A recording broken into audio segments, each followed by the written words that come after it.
이제 함께 볼 하나님의 말씀은 사도행전 17장입니다. 사도행전 17장 1절부터 15절 말씀, 오늘 큐티 본문입니다. 사도행전 17장 1절부터 15절 말씀 다 찾으셨으면 저희 한 목소리로 읽도록 하겠습니다. 그들이 암비볼리와 아볼로니아로 다녀가 데살로니가에 이르니 거기 유대인이 회당에 있는지라. 바울이 자기 관례대로 그들에게로 돌아가서 새 안식일에 성경을 가지고 강론하며 뜻을 풀어 그리스도가 해를 받고 죽은 자 가운데서 다시 살아나야 할 것을 증언하고 이르되 내가 너희에게 전하는 이 예수가 곧 그리스도라 하니, 그 중에 어떤 사람 곧 경건한 헬라인의 큰 무리와 적지 않은 귀부인도 권함을 받고 바울과 실라를 따르라. 그러나 유대인들은 시기하여 저자의 어떤 불량한 사람들을 데리고 때를 지어 성을 소동케 하여 야손의 집에 침입하여 그들을 백성에게 끌어내려고 찾았으나 발견하지 못하매 야손과 몇 형제들을 끌고 읍장들 앞에 가서 소리질러 이르되 천하를 어지럽게 하던 이 사람들이 여기도 이르매 야손이 그들을 맞아 들였도다.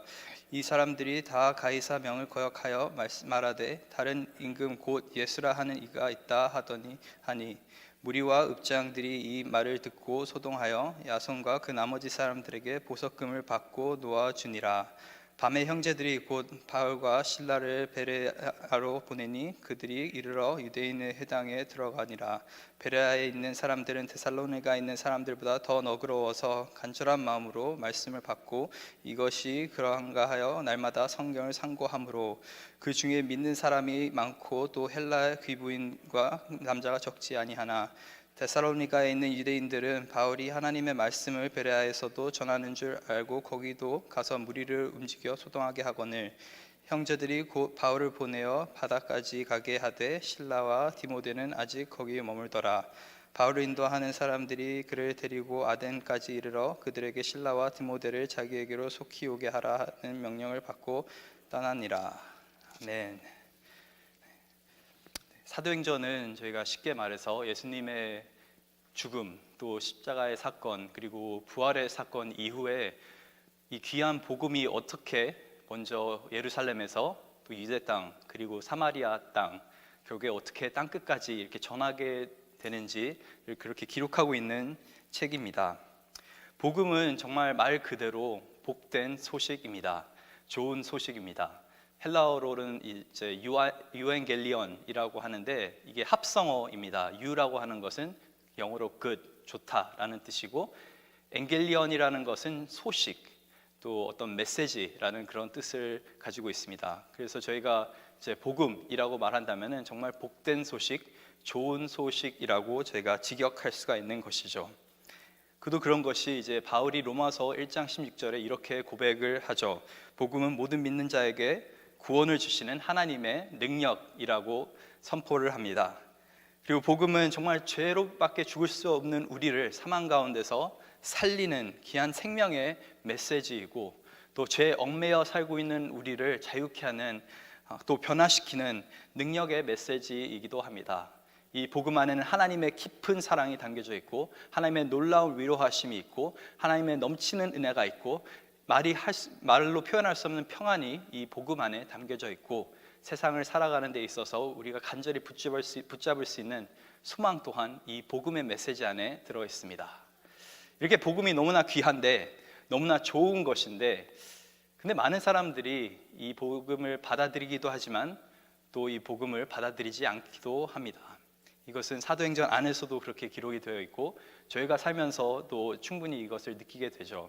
분명히 똑같은 메시지를 저희는 전하는데 어떤 사람들은 정말 이것을 귀하게 생각하고 잘 이해해서 정말 삶이 변하는 그런 사건들을 저희가 보게 된 반면에, 또 어떤 경우에는 이 복음의 메시지를 저희가 전할 때 이 메시지가 배척당하고, 또 어떤 경우에는 무시당하고 거부당하고, 어떤 사람들은 또 이 복음의 메시지를 오해하기도 합니다. 그래서 저희가 질문을 던져볼 수 있는 것이, 왜 동일한 복음의 메시지를 가지고 우리가 복음을 전하는데, 예수님에 대해 증거를 하는데, 왜 어떤 사람은 이 복음을 정말 귀하게 받아들이고 어떤 사람은 이 복음에 대해서 정말 배척하는 마음으로 어떤 경우에는 정말 이 복음을 때문에 오히려 사람들을 해코지하는 그런 사건들이 왜 일어납니까? 그 해답이 바로 오늘 본문에서 등장합니다. 빌립보에서 열심히 복음 사역을 했던 이제 사도 바울은 물론 그 가운데서 귀한 열매들을 보았습니다. 그 여러 빌립보 교회의 주축이 되는 이제 귀신 들린 어떤 소녀나 아니면은 간수나 또 이제 여러 사람들을 만나게 되는데 그 가운데서 큰 어려움 또한 겪게 됩니다. 그 큰 어려움이 이제 감옥에 잡혀가게 되었었고 가까스로 결국에는 이제 풀려나게 된 다음에 이제 결국에 오늘 본문 1절을 보니까 이제 암비보리와 아볼로니아를 지나서 마게도니아의 수도인 이제 데살로니가에 이르게 됩니다. 이제 애초에 2차 전도여행을 떠날 때 하나님께서 직접 바울에게 환상 중에 마게도니아로 가라. 바울은 사실 이제 갈라디아 지방으로 가고 싶었는데 이제 마게도니아로 가라라는 그 음성을 듣고 처음에 이제 마게도니아의 입구 쪽에 있는 빌립보라는 도시에 가게 되었고 또 거기서 큰 어려움을 겪고 나서 이제는 마게도니아의 수도, 어떻게 보면 마게도니아의 워싱턴 DC와 같은 곳이죠. 정말 다양한 사람들이 모여 살고 있는 굉장히 큰 도시라고 보시면 됩니다. 그런 곳에 이제 바울이 들어가게 되는데 성경은 사실 되게 담담하게 이제 그냥 바울 일행이 마게도니아에 있는 데살로니가에 이르렀다라고 기록하고 있는데 이 거리가 빌립보에서 이 데살로니가까지의 거리가 94마일입니다. 그 결코 쉽지 않은 그런 길을 이들이 걸었던 것이죠. 그 길을 걷는 동안에 과연 사도 바울이 무슨 생각을 하면서 그 길을 걸었을지 한번 생각을 해보게 되었습니다. 성경 안에는 적혀 있지 않지만 충분히 이제 상상력을 이제 이용해서 한번 좀 생각해 보고 싶었던 것이 왜 그러냐면은 저희가 매년 이제 유스 아이들을 데리고 국내 단기 선교를 갑니다. 이제 작년에는 코로나 때문에 가지 못했는데 이제 피츠버그에 있는 이제 그 YWAM Youth with a Mission이라는 선교 단체랑 같이 협력해서 저희가 거기에 있는 난민 아파트에 가서 사역도 하고 작년에는 이제 힌두교 분들이 많이 계시는 그런 아파트 가서도 사역을 하고 정말 귀한 사역들을 일주일간 그렇게 감당하게 됩니다. 근데 보통 단기 선교를 가다 보면은 첫날, 둘째 날 조금씩 삐그덕하는 상황들이 있습니다. 왜냐하면은 뭐 예상치 못하는 상황도 있고 또 막상 가 보니까 이런 프로그램은 우리가 준비했는데 잘 적용이 안 되는 것 같고 이런 건 좀 바꾸면 좋을 것 같고 그래서 바쁜 일정 가운데서도 저희가 밤에 항상 꼭 이제 헤어지기 전에 하는 것이 뭐냐면은 이제 선교하는 가운데 겪었던 은혜와 어려움들을 나누는 그 시간을 꼭 이제 그날 밤 가지게 됩니다. 그래서 서로 어려움이 있었다면은 그 가운데 좀 위로를 찾게 되는 것이고 또 우리가 조금 더 효율적으로 복음을 전할 수 있는 방법이 있다고 한다면은 좀 더 이렇게 나은 방법으로 전해보자라고 막 고민을 하면서 그런 시간들을 보냅니다. 지금까지 사도 바울과 그의 일행이 전한 어떤 복음 그리고 그들의 선교 여행을 보게 된다면은 저 같으면은 사도 바울이었다고 한다면은 아마 많은 것을 바꿨을 것 같습니다. 왜냐하면 지금까지는 처음부터 유대인 회당에 들어가서 복음을 전하다가 갈라디아 지방도 그렇고 또 이제 여러 곳에서 계속적으로 당하는 것이 사람들이 믿긴 하지만은 결국에 유대인들은 안 믿거든요. 유대인들은 계속해서 이제 사도 바울과 그의 이름을 핍박합니다. 그쯤 되면은 사실 좀 전략을 바꿔서 이제 애초부터 헬라인들 아니면 이방인들에게 다가갈 법도 한데 아니면은 조금 이제 좀 세게 나가지 말고 좀 부드럽게 가자. 아니면은 뭐 복음을 전하니까 사람들이 죽이려고 달려드니까 좀 그 정도까지는 안 되게 우리가 좀 어느 정도 메시지를 타협하면서 또 좀 방해가 되지 않는 선에서 좀 불편함을 느끼지 않는 선에서 한번 전해보자라고 생각도 해볼 것 같습니다. 그런데 오늘 본문 1절을 보니까 그전과 동일한 방법으로 사도 바울은 여전히 가자마자 이 도시에 가자마자 유대인의 회당에 들어가서 3주간 복음의 메시지를 전하는데 그 메시지 또한 바뀌질 않습니다. 구약 성경에 의거해서 이제 오늘 본문 2절을 보니까 바울이 자기의 관례도로 그들에게로 들어가서 새 안식일에 성경을 가지고 강론하며 뜻을 풀어 그리스도가 해를 받고 죽은 자 가운데서 다시 살아나야 할 것을 증언하고 이르되 내가 너희에게 전하는 이 예수가 곧 그리스도라 하니. 바뀐 것이 하나도 없습니다. 지금까지 이 메시지 때문에 너무나 많은 어려움을 겪었고 고난을 겪었고 힘든 순간들을 맞이했음에도 불구하고 정말 죽을 고비를 몇 번이나 넘겼음에도 불구하고 바울은 정말 신념을 가지고 이것이 자기의 부르심이기 때문에 복음의 메시지를 전혀 변질시키지 않고 오히려 담대하게 동일한 방법으로 이 메시지를 전하게 됩니다. 이 가운데서 우리는 하나의 지혜를 볼 수 있는 것이, 물론 상황에 따라서 사람에 따라서 우리가 사람과 접촉하고 또 어떤 이해관계를 갖는 것은 중요합니다. 하지만 복음을 전할 때는 철저하게 그 메시지를 우리가 지켜야 되는 줄 믿습니다. 예수 그리스도의 죽으심, 고난 받으신 것, 그 십자가의 사건, 그리고 부활의 증거들, 그것들을 이제 바울 사도는 철저하게 말씀에 의지해서, 말씀에 의거해서 너희가 기다리고 있던 이 메시아가 바로, 그 구약의 메시아가 바로 예수 그리스도, 그분을 너희가 믿어야지 너희가 살 수 있고, 그분을 믿어야지 너희 인생이 바뀔 수 있다는 그런 놀라운 그 사실을 철저하게 지키면서 복음을 전했던 것을 볼 수가 있습니다. 그리고 저희가 예상이 가는 대로 이것을 받아들이는 사람들이 있습니다. 오늘 성경 4절에 보니까 많은 또 유대인들은 많이 받아들이지 않았지만 많은 헬라인들과, 거룩한 헬라인들과 또 많은 귀부인들이 이 메시지를 받아들이게 됩니다. 특히 이방 도시에는 이렇게 좀 높은 위치에 있었던 권력층의 귀부인들이 있었다고 합니다. 그래서 이런 분들도 정말 귀담아서 귀한 이 복음의 메시지를 받아들였는데, 근데 이것을 잘 받아들이지 못한 한 그룹이 있습니다. 그 그룹이 누구냐면 여전히 이 유대인들, 특히 유대인들의 지도자들, 종교 지도자들이 이 복음을 받아들이지 못하는 모습을 볼 수가 있습니다. 그래서 이들이 어떤 일을 합니까? 정말 한국의 80년도에서나 등장할 법한 그런 장면이 등장합니다. 이들이 시기하는 마음에, 너무나 질투하는 마음에 이 바울과 실라에 의해서 자기들을 따르던 그 사람들이 이제 예수를 따르게 되니까 5절에 보니까 저자의 어떤 불량한 사람들을 데리고 떼를 지어 성을 소동하게 하여 야손의 집에 침입하여 그들을 백성에게 끌어내려고 찾았으나 발견하지 못하매 라고 성경은 기록하고 있습니다. 정말 얼마나 시기했으면은, 얼마나 질투했으면은 말 그대로 불량배들, 깡패들을 부른 거죠. 이제 모아가지고 정말 이제 시끌벅적하게 다 모든 것을 막 무너뜨리면서 성을 요란하게 하면서 누구의 집에 찾아갑니까? 야손이라는 사람의 집에 찾아가게 됩니다. 난입하게 되고 거기에 이제 아마 바울과 실라가 있었다는 소식을 들었겠죠. 그래서 거기에 침입하게 되는데 습격하는데 가보니까 없는 것이죠. 그래서 화가 안 풀리니까 그 집주인인 야손과 그들의 형제들을 끌고 어디로 갑니까? 읍장에 갑니다. 읍장은 약간 그 당시에 그 동네, 그 도시를 다스리던 사람들입니다. 읍장들 앞에 이렇게 데리고 가게 되는데, 거기서 뭐라고 이들을 고발하게 되냐면은 이 천하를 어지럽혔던 사람들이 이 야손 집에 있었습니다. 바울과 실라를 일컬어 천하를 어지럽게 했던 사람들이라고 오늘 본문은 적고 있는데, 그들이 어떤 메시지를 사람들에게 전했냐면은 가이사, 이제 로마의 황제만이 임금인데 이들은 다른 임금을 섬깁니다. 이들은 예수 그리스도라는 그런 임금을 섬긴다는 그런 내용이 이제 오늘 본문 저희 7절에 나와 있습니다. 그러면 저희가 여기서 물어볼 수 있는 것이, 이 야손이 도대체 누구냐라고 한번 질문을 던져볼 수가 있는데, 사실 성경은 이 야손에 대해서 많은 말을 하고 있지는 않습니다. 이 야손이 영어 이름은 제이슨입니다. 근데 이게 헬라어 이름이긴 한데 어디서 왔냐면은 히브리어 이름, 이 여호수아라는 그 이름에 약간 변형이 된 그런 헬라어 이름입니다. 그것을 봤을 때 이 야손은 아마 유대인이었다는 것을 저희가 짐작할 수가 있습니다.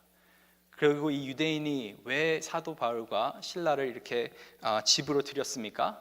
아마도 이 사람은 이 유대인 회당에서 이 사도 바울의 메시지를 듣고 회심한 사람이 아니었을까, 복음을 받아들였던 사람이 아니었을까라는 생각을 해볼 수가 있는데, 그 말은 뭐냐면은 정말 새신자 클래스를 하는 중에 이런 어려움을 당했다는 이야기입니다. 사도 바울이 불과 3주 지금 여기에 머물렀습니다. 지금 예수님을 믿은 지 길어봐야 3주가 된 사람들이 갑자기 어느 날 사람들이 들이닥치는데 모든 것을 부시고, 성경은 이 사람들이 이제 이 사람들을 이제 의장들 앞으로 이 무리가 끌고 왔다고 하는데, 이 깡패 애들이, 불량배들이 뭐 공손하게 모시고 갔겠습니까? 뭐 좋은 차에 태워서 모시고 갔겠습니까? 아마 그러지 않았겠죠. 모든 것을 깨부시면서 또 조금 폭력도 쓰면서 협박도 하면서 정말 겁을 주면서 그렇게 읍장들 앞에 끌고 갔겠죠. 그리고 그 앞에서 그들 앞에 놓여진 죄가 뭡니까? 대역죄입니다. 반역죄. 예수님을 십자가에 못 박히게 했던 바로 그 죄. 너희가 가이사가 왕인데 예수 그리스도를 임금이라고 하는 그런 사람들을 집에 두었다. 너희도 같이 이렇게 공모한 거, 같이 일한 거 아니냐라고 이렇게 어떻게 보면은 참 난처한 그런 상황에 놓이게 됩니다. 정말 불과 예수님 믿은 지 며칠 되지도 않았는데 이런 어려운 상황 가운데 있었을 때 여러분이라면 어떻게 반응하셨겠습니까? 사실 여기서 야손은 충분히 이 어려움을 피할 방법이 있었습니다. 야손은 아마 지금 사도 바울이 어디 있는지, 실라가 어디 있는지 잘 알고 있었을 것입니다. 그래서 야손이 단순하게 해야 되는 것은 제가 잘못했습니다. 제가 생각이 짧았습니다. 이 며칠 전에 이런 메시지를 듣고 제가 좀 잠깐 정신이 나갔나 봅니다. 사도 바울 지금 여기 있고 실라 여기 있습니다. 여러분이 지금 잡고 싶어하는 건 제가 아니지 않습니까? 실라하고 사도 바울 여기 있으니까 가서 잡아가세요. 라고 충분히 이제 말할 수가 있었는데 오늘 본문에 보니까 그렇게 하지 않고 이들은 끝까지 어떻게 보면은 그들을 지켜줍니다. 그리고 어디 있는지 말을 하지 않고 결국에는 정말 많은 대가를 치르면서 다시는 이들을 돕지 않겠다는 그런 약속을 하면서 결국에는 풀어나게 됩니다. 그리고 그런 보석금을 낸 다음에 본문 10절을 보니까 밤에 형제들이 곧 바울과 실라를 베레아로 보내니 그들이 이르러 유대인의 해당에 들어가니라. 이제 도저히 이 데살로니가에는 머물 수가 없다는 걸 알게 된 것이죠. 아마 사도 바울도 내가 여기 더 있다가는 여기 믿는 자들에게 너무나 큰 피해를 주겠다라는 것을 아마 감지했을 것입니다. 그래서 이들이 이제 근처에 있는 베레아라는 곳으로 가게 되는데 거기로 피신을 가게 되는데 또다시 보니까 오늘 사도 바울 변하지 않습니다. 또다시 유대인 회당 가서 동일한 메시지를 가지고 이번에 복음을 전하는데 11절에 보니까 이 베레아 사람들은 마음이 더 너그러워서 더 오픈마인드였다는 것이죠. 더 마음이 부드럽고 선입견 없이 말씀을 들어서 그 말씀에 열매가 맺는 것을 사도 바울이 결국에 보게 됩니다. 예수님이 말씀하신 그 씨 뿌리는 자의 비유를 봤을 때 정말 이들은 좋은 마음의 밭을 갖고 있었던 것이죠. 그래서 정말 동일한 방법으로 동일한 곳에서 어떻게 보면 동일한 메시지를 전했는데 한 도시에서는 많지 않은 사람들이 복음을 받아들였고 오히려 핍박을 받는 반면에 한 도시에서는 정말 많은 사람들이 많은 귀부인들 헬라 사람들 이 예수님께 돌아오는 귀한 그런 사건을 사도 바울은 경험하게 됩니다. 참 여기서 정말 행복하게 이야기가 끝나면 좋은데 이 소식을 들은 데살로니가 쪽에 있던 유대인 지도자들 그들을 따랐던 불량배들이 또다시 사도 바울을 잡으러 이 도시까지 오게 됩니다. 그들의 어떤 쫓아오니까 그것을 피하기 위해서 또 사도 바울은 또다시 여행을 떠나게 되죠. 그렇게 오늘 본문은 마무리가 됩니다. 그래서 여기서 저희가 두 가지 방법으로 오늘 본문을 적용해 볼 수 있을 것 같습니다. 하나는 우리가 복음을 전할 때 항상 기억해야 되는 것은 사람이 믿을 수도 있고 안 믿을 수도 있습니다. 사람의 마음의 밭이 사실은 중요한 것이죠. 사도 바울이 특별하게 다르게 한 것이 없었는데도 불구하고 한 곳에서 많은 열매를 맺을 수 있었던 이유는 그 사람들의 마음의 밭이 귀했기 때문에 그렇습니다. 정말 너그러운 온화한 정말 겸손한 그런 마음을 그들은 가졌고 또 그 말씀을 듣자마자 이들이 뭘 했습니까? 이들이 11절을 보니까 열심히 이 말이 진짠가 성경을 봤다고 날마다 성경을 상고했다고 그렇게 말하고 있습니다. 성경을 놓고 정말 예수 그리스도가 이 구약에서 말하고 있는 메시아인지를 정말 고민하면서 이들은 계속적으로 이 말씀과 씨름하는 가운데서 결국에는 예수님을 영접했던 것이죠. 그래서 우리가 복음을 전할 때 항상 기억해야 되는 것은 우리가 누가 받아들이지 않는다고 해서 낙심할 필요가 없습니다. 다음 사람에게 또 가면 됩니다. 사도 바울처럼 어려운 상황을 만나게 되면은 거기에 낙심하지 않고 또 다른 하나님께서 열어주시는 기회 가운데서 신실하게 우리는 복음을 전하면 되는 것입니다. 그 결과는 결국에 하나님 손에 맡겨져 있는 것이죠. 그리고 또한 기억해야 되는 것은 사람의 마음의 밭을 저희가 잘 이렇게 만져주고 또 이렇게 마음을 풀어주는 게 굉장히 중요합니다. 많은 경우 이제 특히 예전에 교회를 다니셨던 분들 같은 경우는 이제 교회에 대한 상처가 굉장히 많습니다. 또 사람에 대한 상처가 굉장히 많습니다. 그 사람에 대한 또 교회에 대한 상처가 보통은 뭘로 이렇게 녹여지냐면 사랑으로 녹여집니다. 그래서 정말 우리가 정말 믿지 않는 분들을 사랑으로 그들의 마음밭을 정말 부드럽게 녹일 때 우리에게는 복음을 전할 수 있는 그런 귀한 기회가 열리게 되는 것이고, 그 가운데서 우리는 복음을 전할 때 열매를 볼 수가 있는 것입니다. 그런데 참 이 본문에서 불쌍한 사람이 바로 야손인데, 이 야손을 통해서 하나님께서는 결국에 놀라운 일을 행하게 되십니다. 그걸 알 수 있는 것이 나중에 사도 바울이 너무나 미안한 마음에 데살로니가 교회에다가 편지를 쓰게 되죠. 그게 바로 데살로니가 전서와 후서에 있는 그런 내용입니다. 그런데 그 편지를 보게 되면은 다른 편지들에서는 이제 여러 교회 문제들을 막 이제 말하면서 이렇게 너희가 좀 변해야 된다, 더 열심히 너희가 믿음 생활을 해야 된다, 좀 권면하는 말이 있다고 한다면은 데살로니가에게 보냈던 이 편지에서는 정말 바울이 고마운 마음을 너무나 많이 표시합니다. 데살로니가서 저희가 전서 1장 2절을 보면 이런 말씀이 있습니다.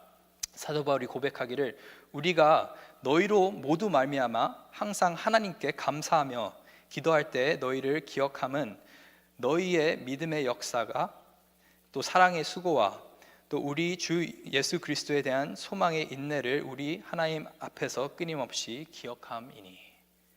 사도 바울이 데살로니가에 있는 이 교회를 평가할 때 뭐라고 하냐면은 이 가운데는 너희 가운데는 믿음의 역사가 있고 또 사랑의 수고가 있고 또 소망의 인내가 있다고 평가를 합니다.